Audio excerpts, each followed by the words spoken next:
about some developing news. In the span of 4 days, there have been 2 deadly stabbings in the city of Davis. And last night, the people of Davis came together for a vigil for one of the victims, David Breaux, while also reflecting on the latest victim. ABC 10's Monica Coleman joining us live from the police department in Davis this morning with more on that investigation. Monica, can you walk us through the timeline of what happened?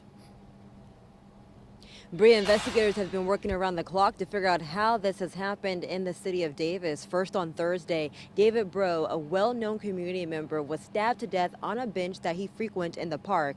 Then on Saturday, a 20-year-old UC Davis graduate and Davis high school student, he also was killed by a stabbing, and now police are asking for the help of the community. Police searched for the suspect with drones and dogs, but were unable to find him. Police described the suspect as a man about 5'7" to 5'8" feet tall, around 19 or 23 years old, with long, curly, loose hair. The suspect was last seen wearing a white hat and a light-colored t-shirt with a button-up shirt over it. He was reportedly driving or riding a men's bike. Police announced last night that they have arrested a person of interest, but are not saying if he's the suspect in the Sycamore Park killing. We talked with community members who say they are shocked about the recent killings and hope justice is served.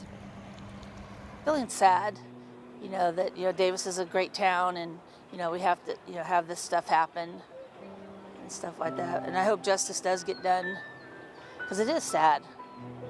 People need to know who people are. You can't just see someone sitting and doing nothing and think that they're not compassionate. We need to learn to treat people with respect.